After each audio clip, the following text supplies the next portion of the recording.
Գյուրջան Կասկադ, հասանելի բնակարաններ 65 ամիս մարման ժամկետով։ Շնորհակալություն, պարոն Ռուբինյան, պարոն Պողոսյան, Հասմիկը Հակոբյան շատ կարևոր հարց հնչեցրեց կապված Արադ Միրզոյանի նկատմամբ սպանության փորձի հետ կապված։ Նախորդ օրը գլխավոր դատախազին ես հարց էի ուղղել եւ հարցի հետ կապված նաեւ ելույթ ունեցա հոկտեմբերի 27-ի հետ կապված։ Մարտի 1-ի փաստավակ խմբի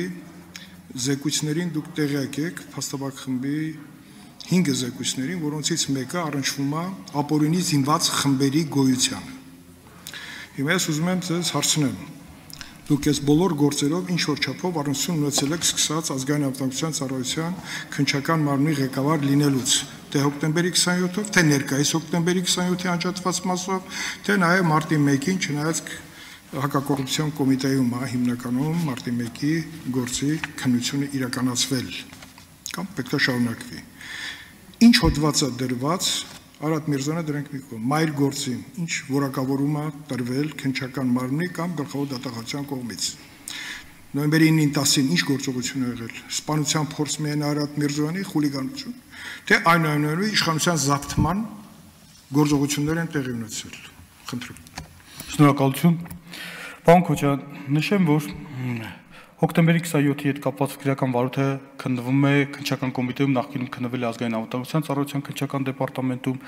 Արադ Միրզոյանի վերաբերյալ այդ սպանության հետ կապված վարույթը, որը որ այո, ձեր մատնանշած հոդվածներով էլ է նաև նախաձեռնված, պարոն Քոչարյան, ոչ միայն սպանության փորձ եւ այլն, նաև հենց ձեր մատնանշած հոդվածներով է նախատեսված համանդրակակարգի եւ հիմունքների դեմ ուղղված հանցագործությունների ոլորտով, բայց նաև նշեմ, որ մարտի 1-ի հետ կապված քրեական վարույթը այս վերջերս գլխավոր դատախազի հանձնարարությամբ գործը հիմա գտնվում է փաստացի վարույթն իրականացնող մարմինի հակակոռուպցիոն կոմիտեն է, բայց ըստ էության նաև քննչական կոմիտեն համատեղ քննչական խումբ է ստեղծված եւ քննչական կոմիտեն նույնպես ներգրավված է որպես քննչական խմբի կազմում եւ ակտիվ քննչական գործողություններ է կատարում, բայց քանի որ շատ ծավալուն էր պարոն Քոչարյան ձեր հարցադրումը, ըստ էության ես նշեմ, որ առաջինը ես նշեցի առաջի գործի մասին, այս գործերը հավաստիացնում եմ ձեզ, որ մեր առաջնահերթություններից են,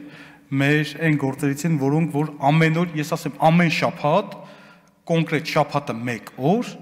այս գործերն է, ամբողջ օրը քննարկվում է այս գործերը եւ այս գործով կատարած աշխատանքը։ Ես չեմ ուզում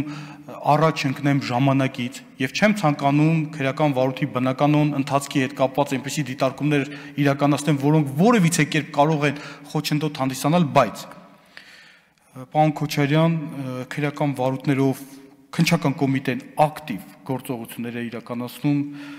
սկսած նոյեմբերի 9-ի 10-ի տեղի ունեցած իրադարձությունների հետ կապված այս շաբաթ էլ եւ ամեն շաբաթ արդյունքը տեսանելի կլինի հանրությանը, մենք դրա հետ կապված պարբերաբար հաղորդագրություններ կտարածենք, որպեսզի մինչև դատարան ուղարկելը հասկանան, որ քննչական կոմիտեն ինչ ծավալի աշխատանք է կատարում եւ հավաստիացնում եմ ձեզ, այդ աշխատանքը ամենօրյա է։ Հոկտեմբերի 27-ի հետ կապված դուք գիտեք, որ քրեական վարույթը ինքը գաղտնիության գաղտնի ռեժիմով է քննվում, բայց հավաստիացնում եմ, որ այս քրեական վարույթով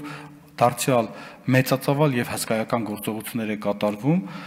Մարտի 1-ի հետ կապված էլ քննչական կոմիտեն այն իրավության մասով այս պահին էլ նույնիսկ գործողություններ են կատարում։ Առաջիկայում կարծում եմ այս գործերով տեսանելի եւ շոշափելի արդյունքներ կունենանք, որովհետեւ ես տեղյակ եմ, որ այս գործերով առնվազն մեր հանրությունը եւ մեր ժողովուրդը սպասելիքներ ունեն եւ սպասում են այս գործերով կոնկրետ պատասխանների։ Իսկ մենք կոչված ենք, որպեսզի այդ պատասխանների հետ կապված գործողություններ ձեռնարկենք, որպեսզի մյուս անգամ ստեղ գալուց ասելիք ունենանք։ Ցանկանք։ Ես ասեմ, որ դուք շատ ճիշտ նշեցիք մեր ժողովրդի սպասումների մասով եւ այսօր էլ անձամբ ես սպասում եի, որ եզրափակիչ ելույթում սպասումների մասով գլխավոր դատախազը հիշատակի, որտեղ դրան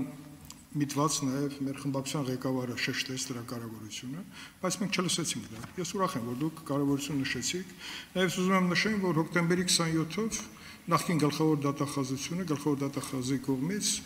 հոկտեմբերի 27-ը որակավորել է ոչ թե համարական կարգի հետ միտված գործողություն, այլ տերորիստական ակտ։ Պարզա չէ՞ որ նա լրիվ կյանքը ցույց տվեց, թե ինչի էր միտված այդ գործողություն եւ ինչ տեղի ունեցավ։ Ուզում ասեմ, նաեւ այստեղ էլ մենք խնդիր ունենք որակավորման հետ կապված, նաեւ իշխանության զավթման հետ կապված նոյեմբերի 9-ի գիշերը եւ 10-ին ըստ էության իշխանության զավթման գործողություններ, որին մասնակից էին մեկ կնոպկի հարվածով ապօրինի բազմաթիվ խմբեր։ Ես կուզեի, որպեսզի դուք քանի որ ղեկավարում եք քննչական կոմիտեն, բարձրացնեք փաստավակ խմբի անդամներ Անդրանիկ Քոչարյանի եւ Սեդա Սաֆյանի զեկույցը ապօրինի զինված խմբերի մասին, որոնք ստացել են զինվորական համազգեստ եւ նրանք օգտագործվել էին տարբեր նպատակներով եւ իմ տպավորությամբ 9-10-ի օրը օգտագործվեցին այդ խմբերը, որոնք մինչև հիմա մնացել են բացահայտված։ Դա պարզապես ուշադրության համար եմ ասում, իսկ մնացածը ելույթում ես կհիմնավորեմ այս 3 գործերի շատ հետաքրքիր կապը։ Շնորհակալություն։ Շնորհակալություն, պարոն Քոչարյան։ Ես նորից չկրկնվեմ, այս գործերով ես չեմ ուզում, իհարկե այնպիսի տվյալներ հիմա ստիպված լինեմ հայտնեմ, ես մեծ գայթակղություն կա, որպեսզի ներկայացնեմ, թե ինչ ծավալի աշխատանք եք կատարել, բայց այդ գայթակղությանը կդիմանամ, որպեսզի հետագայում, երբ որ քրեական հետապնդումներ հարուցվեն կամ չգիտեմ, ինչ որ մի փուլի հասնենք, որ արդյունք կարող ենք ունենալ, հանրությունը վստահ եմ կտեղեկանա այս քրեական վարույթների առաջիկայում հույս ունեմ։